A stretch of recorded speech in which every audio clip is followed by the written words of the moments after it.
এক ধরনের ছবি হয় যে ছবিগুলো নিজেরাও অ্যাওয়্যার থাকে যে সেই ছবিগুলো খুবই বাজে, যেরকম কিসি কা ভাই কিসি কা জানের মতো ছবি, অথবা হাউসফুল 5 এর মতো ছবি। কিন্তু এই ছবিগুলো বাজে তো দেখে একটা খিল্লি ওড়ানো যায়, সেটা থেকে একটা ফান আসে।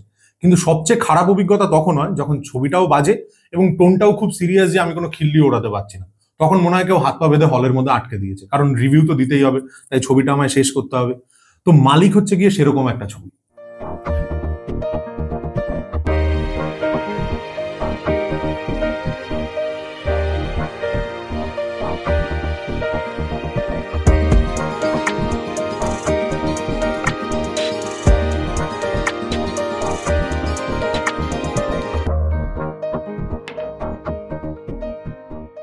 এই ছবিটার গল্প আরো 10টা গ্যাংস্টার ফিল্মের যেরকম গল্প হয় অনেকটা সেরকম। মানে একটা ক্যারেক্টার কোনো কারণ থেকে গ্যাংস্টার ফিল্ডে আসছে এবং আস্তে আস্তে তার রাইজ হচ্ছে এবং পরবর্তীতে তার ডাউনফল হচ্ছে। কিন্তু এর প্রবলেমটা কোথায়? এই ছবিতে ক্যারেক্টারটার আর্কটা একদম ক্লিয়ার নয়, যে কারণে আমরা ক্যারেক্টারটার সাথে একদম ইমোশনালি রেজোনেট করতে পারি না। হয়তো কোনো একটা কারণ থেকে সে গ্যাংস্টার হচ্ছে, কিন্তু তার রাইজটা একদম দেখা যায় না। মানে একটা ক্যারেক্টার যেন শুরু থেকেই মুখে সিগারেট নিয়ে মানুষ মারার জন্য প্রস্তুত, প্রথমবার মানুষ মারলে তার মনের মধ্যে যে চাঞ্চল্যতাগুলো কাজ করবে সেসবের কিচ্ছু নেই। আর ছবিটার শেষে একটা টুইস্ট রাখার চেষ্টা করা হয়েছে, কিন্তু ততক্ষণে ছবিটা পুরো ডেড। ওটার মধ্যে আর কিছু বেঁচে নেই যে ওই টুইস্টটা কোনো ওয়ার্ক করবে। আর ওই টুইস্টারও কোনো এস্টাবলিশমেন্ট নেই যে ওটার জন্য কোনো একটা মানে দাঁড়ায়। মালিক पैदा नहीं हुए तो क्या बन तो सकते हैं। এই ফিল্মটাকে ট্রেলার এবং প্রমোশন লেভেলে অনেকটা প্রচার করা হয়েছে একটা মাস ফিল্ম হিসেবে, যে রাজকুমার রাওয়ের ফার্স্ট মাস রিপ্রেজেন্টেশন। কিন্তু এই ছবিটা কোনোভাবে একটা প্রপার মাস ফিল্ম হতে পারে না। মাস ফিল্মের না নির্দিষ্ট কিছু ফিলোসফি আছে। আমরা অনেক সময় মাস ফিল্মকে ছোট চোখে দেখে থাকি, কিন্তু মাস ফিল্ম নির্মাণ করা টেকনিক্যালি খুবই কঠিন একটা কাজ। একটা মাস ফিল্মে কোনো একটা দৃশ্যকে দাঁড় করানোর জন্য সেটার বিল্ড আপ দিতে হয়, তারপর সেই হাই মোমেন্টটাতে পৌঁছাতে হয়। আমরা যদি অ্যাটলিট ছবি দেখে থাকি বা আল্লু অর্জুনের রিসেন্ট পুষ্পা যদি দেখে থাকি, সেখানে আমরা বুঝতে পারবো যে এক একটা মোমেন্টের দিকে কি করে এগোচ্ছে। এই ফিল্মটার ক্ষেত্রে স্ক্রিন প্লেটা এত ডাল যে কোনো মোমেন্ট ওয়ার্ক করে না। না হাসি কান্না তো বাদই দিলাম, কোন রকম কোনো ইমোশন আমাদের মধ্যে ওয়ার্ক করে না এই ছবিটায়। शालिनी हमें मारने वाला अभी तक पैदा नहीं हुआ है। মাস ফিল্মের ক্ষেত্রে কিন্তু পারফরমেন্সও খুব জরুরি একটা ব্যাপার। আমরা যদি বিজয়ের বা আল্লু অর্জুনের কোনো ছবি দেখি, এরকম বহু ছবি আছে যে ছবিগুলোর গল্প লেভেলে বা স্ক্রিন প্লে লেভেলে খুব একটা ভালো কিছু নেই, কিন্তু তাদের পারফরমেন্স ছবিটাকে টেনে নিয়ে যাচ্ছে। আমি কখনো ভাবিনি রাজকুমার রাওয়ের ব্যাপারে এটা বলতে হবে, কিন্তু এই ছবির ক্ষেত্রে রাজকুমার রাওয়ের পারফরমেন্স ডিজাস্টার লেভেলের পারফরমেন্স, প্রচন্ড খারাপ।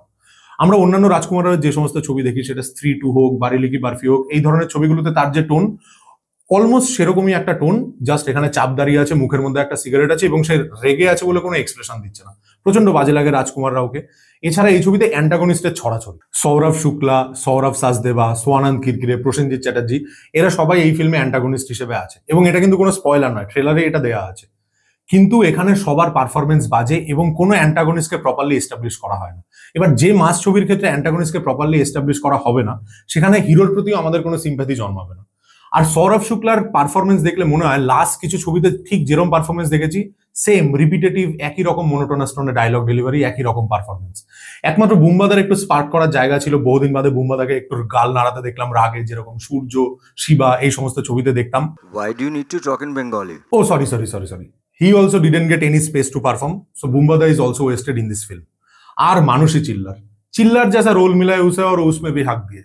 কি হলো মানসী চিল্লারের কেসটা? মানসী চিল্লারের চরিত্রটা অত্যন্ত ছোট, খুব অল্প জায়গাতেই আছে, কিন্তু তার মধ্যেও তার অভিনয় খুবই বাজে। বেসিক্যালি অন্যান্য চরিত্রগুলো যেখানে ইউপির টোনে কথা বলছে, ইলাহাবাদী টোনে কথা বলছে, সেখানে মানসী চিল্লারের কথা শুনলে মনে হয় she is coming from Delhi or Mumbai. তার কথার মধ্যে সেই শহুরে ছাপটা রয়েছে, তো চরিত্রটার সাথে কোনো রকম মিল পাওয়া যায় না। हमारा हिस्सा का खुशी ठीक से आया नहीं हमारे पास, जो है वो पता नहीं कब तक रहेगा। এই ছবির ব্যাকগ্রাউন্ড স্কোর বলি বা মিউজিক বলি, সেগুলো খুব বাজেভাবে ফেল করে, কোনোভাবে ছবিটাতে এনহ্যান্স করতে পারে না। একটা আইটেম সঙ্গ রাখা হয়েছে এখানে হুমা কুরেশির, সেটার মধ্যেও ডান্স স্টেপের মধ্যে কোনো নতুনত্ব আমরা দেখতে পাই না, তো আইটেম সংটাও খুবই খারাপ। এছাড়া এই ফিল্মের মধ্যে কিছু ইন্সপিরেশন আছে, আমরা সেটা দেখতে পাই। গ্যাংস অফ ওয়াসেপুরের কিছু দৃশ্য থেকে হোক বা অগ্নিপাতের কিছু দৃশ্য থেকে হোক, সেখান থেকে একটা ইন্সপিরেশন নেওয়া হয়েছে। কিন্তু ওই দৃশ্যগুলো গ্যাংস অফ ওয়াসেপুরে বা অগ্নিপাতে যে পরিমাণ ইম্প্যাক্ট ক্রিয়েট করে, সেখানে এই ইম্প্যাক্টটা জিরো। इस बार बचना नहीं चाहिए, सब मिलकर मारो साले को। মালিকের ডিরেক্টর হচ্ছে কি পুলকিত, যে আগে কখনো মাস ছবি বানায়নি, কিন্তু এই ছবির মধ্যে দিয়ে সে একটা মাস ফিল্ম বানানোর চেষ্টা করেছিল গ্যাংস্টার জনরার মধ্যে দিয়ে, কিন্তু ছবিটা প্রতিটা ডিপার্টমেন্টে খুব বাজেভাবে ফেল করে। একমাত্র লাইটিং এই ছবির কিছুটা ভালো বলা যায়, মানে সেটের যে লাইটিং সেটা একটু ভালো লাগে, বাকি প্রতিটা ডিপার্টমেন্টে এই ছবিটা খুব নোংরা ছড়িয়েছে। এই যে মাস ফিল্ম, এর একটা বড়সড় শিক্ষা কিন্তু 1970s সেলিম জাভেদের যে সমস্ত সিনেমাগুলো ছিল, সেটা শোলে হোক, জাঞ্জির হোক, দিওয়ার হোক, ত্রিশূল হোক, সেগুলো থেকে আসে। ইভেন আজকের দিনে যখন পুষ্পা, কেজিএফ এর মতো ছবি হয়, সেগুলোরও একটা বড়সড় ইন্সপিরেশন রাইটিং এর ক্ষেত্রে সেলিম জাভেদের থেকে নেওয়া হয়। কিন্তু বলিউড নিজের এই শিক্ষাটাকে আজকে ভুলতে বসেছে। এবং মালিক হচ্ছে কি একটা বড়সড় প্রমাণ যে বলিউড আর মাস ফিল্ম বানাতে পারছে না।